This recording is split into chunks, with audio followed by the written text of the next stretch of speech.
हमारी नेवी को और कोचिन शिपयार्ड को मुबारकबाद दी कि उनकी मेहनत रंग लाई है और हमारे पास INS विक्रांत जो इंडिजिनस एयरक्राफ्ट कैरियर जिसका कमीशन आज प्रधानमंत्री ने के अपने हाथों से किया, उसका लॉन्च तो 2013 में हुआ था और हम मुबारकबाद देते हैं नेवी को और कोचिन शिपयार्ड को। साथ ही साथ हमको इस बात को भी सोचना है कि प्रधानमंत्री नरेंद्र मोदी की सरकार हमको तीसरा एयरक्राफ्ट कैरियर चाहिए, उसकी इजाजत क्यों नहीं दे रहे हैं?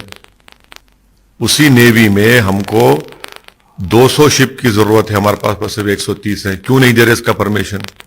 इसलिए नहीं दे रहे प्रधानमंत्री नरेंद्र मोदी क्योंकि उन्होंने भारत की इकोनॉमी को अपने गलत पॉलिसियों की वजह से बर्बाद कर दिया। उनके पास पैसे नहीं है तीसरा एयरक्राफ्ट कैरियर बनाने के लिए, और जो 130 शिप है, हमको 200 शिप की जरूरत है। तो ये, और तीसरी बात यह है कि 45,000 टन का ये इतना बड़ा इंडिजिनस एयरक्राफ्ट कैरियर देखकर उम्मीद करते हैं कि देश के प्रधानमंत्री को हिम्मत आएगी और वो लफ्ज चीन अपनी जबान से अदा करेंगे और भारत के पार्लियामेंट में सेशन को बुलाएंगे ताकि चीन जो हमारी जमीन पर कब्जा करके बैठा है 1000 स्क्वायर किलोमीटर पर, जो चीन आज हमारे ग्रेजिंग राइट्स को बंद कर दिया है, करीब 10 किलोमीटर भारत की टेरिटरी में अंदर आ चुका है जिससे 10 गांव मुतासर हुए हैं। हम उम्मीद करते हैं कि ये इतना बड़ा विक्रांत को देखकर हमारे देश के प्रधानमंत्री को हिम्मत आएगी और वो चीन का नाम लेंगे और पार्लियामेंट का सेशन बुलाकर चीन की इस भारत की जमीन पर कब्जा के बारे में डिस्कशन होगा। सर, मेरा मानना यह है कि अगर किसी शख्स के आतंकवादी तंजीम से ताल्लुकात होते हैं तो यकीनन कानून को अपना काम करना चाहिए, उनको गिरफ्तार करना चाहिए और उनको कोर्ट से सजा दिलाना चाहिए।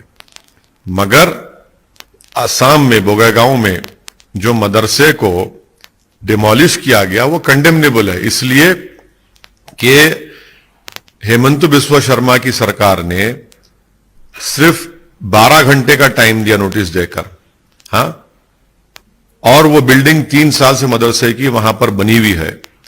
रात में हमारे सुबह 1:30 बजे उन बच्चों को 260 बच्चों को मदरसे से निकालकर गांव वालों के घर पे रखना पड़ा।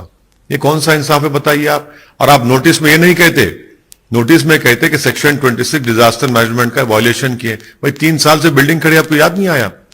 और आसाम के मुख्यमंत्री बोलते हैं कि हम बुलडोजर लगाएंगे। आप रूल ऑफ लॉ के तहत सरकार चलाएंगे या बुलडोजर की तरह सरकार चलाएंगे? और बुलडोजर की तहत चलाना चाहते हैं तो आप बोल दीजिए मेरे पास संविधान की कोई अहमियत नहीं है, मैं अपनी मनमानी करूंगा। सर, उसमें अनियमितता पाई गई तो सरकार अगर नहीं, देखिए, अगर कोई टीचर के संगठन से, आतंकवादी संगठन से ताल्लुक थे, आप पूरी तरीके से उनको गिरफ्तार करिए, केस चलाइए और कोर्ट में उसको साबित करिए। मगर आप पूरे मदरसे को तोड़ देंगे, ये कौन सा कानून है भाई? मदरसे जो 3 साल से खड़ा हुआ है और नोटिस में आप ये नहीं कहते कि हम टेररिस्ट ऑफेंस में यहां का टीचर पकड़ा गया, आप सेक्शन 26 डिजास्टर मैनेजमेंट का जिक्र करते। सुबह 1:30 बजे रात को 260 बच्चों को, मासूम बच्चों को मदरसे से निकालकर गांव वाले अपने घरों में रखते हैं और 12 घंटे की आप नोटिस देते हैं। भाई उसमें तो म्युनिसिपल लॉज में ये प्रिंसिपल्स ऑफ नेचुरल जस्टिस के खिलाफ है। तो आसाम के मुख्यमंत्री योगी आदित्यनाथ की तरह वो बुलडोजर से सरकार चलाना चाह रहे हैं और वे बताना चाह रहे हैं कि भाई अब मोदी के बाद हम ही है, इसलिए ये भी एक एंगल है इसमें। तो ये सरासर गलत है, संविधान के खिलाफ है, प्रिंसिपल ऑफ नेचुरल जस्टिस के खिलाफ है, ये जुल्म हो रहा है आसाम के मुसलमानों पर।